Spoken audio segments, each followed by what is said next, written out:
కలకత్తా ఆర్జికర్ కాలేజ్లో జరిగినటువంటి junior doctor పై జరిగినటువంటి అత్యాచారం హత్య దీనికి సంబంధించి దేశం మొత్తం కూడా స్పందిస్తున్నటువంటి పరిస్థితి. ఇప్పటికే కేంద్రం కూడా పలు రాష్ట్ర ప్రభుత్వాలకు కొన్ని కీలకమైనటువంటి ఆదేశాలు ఇచ్చినాయి. అలాగే దేశవ్యాప్తంగా ఉన్నటువంటి అన్ని మెడికల్ కాలేజీల్లో కూడా డాక్టర్ల మీద దాడులు జరిగితే ఎఫ్ఐఆర్ నమోదు చేసేటువంటి అధికారాన్ని హెచ్ఓడీలకు ఇచ్చినాయి. సుప్రీంకోర్టు కూడా ఈ అంశాన్ని సుమోటోగా తీసుకుని కేసు నమోదు చేయడం జరిగింది. దీని మీద విచారణ ఎంతవరకు వచ్చింది ఏంటి అనే దాని మీద సుప్రీంకోర్టు కూడా నిశ్చితంగా పర్యవేక్షిస్తున్నటువంటి పరిస్థితి.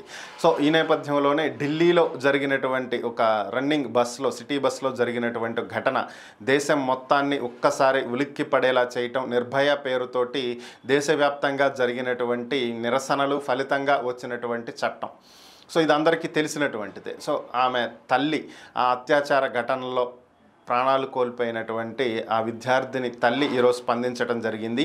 మమతా బెనర్జీ సీఎంగా ఉండి కూడా ఆమె ఏమీ చెయ్యట్లేదని, ఆమె కూడా నిరసనకారులతో పాటు కలిసి ఆమెకు న్యాయం జరగాలని చెప్పి పోరాడుతుంది తప్ప ముఖ్యమంత్రి స్థానంలో ఉండి అధికారాన్ని ఉపయోగించి ఆ కుటుంబానికి న్యాయం చేసేటువంటి కార్యక్రమాలు అసలు మమతా బెనర్జీ చెయ్యటమే లేదని, ఈ అంశాన్ని పక్కద్రోవ పట్టించేటువంటి ప్రయత్నాలు చేస్తున్నట్లుగా కనపడుతున్నాయని, సో ఇంత పెద్ద ఘటన జరిగితే కూడా ఆమె చేస్తున్నటువంటిది పరిస్థితులను చక్కదిద్దే విధంగా లేనటువంటి కారణంగా దీనికి నైతిక బాధ్యత వహిస్తూ మమతా బెనర్జీ తన పదవికి రాజీనామా చేయాలి అంటూ ఆమె కోరటం జరిగింది. మరి ఏం జరిగిద్దో చూడాలి.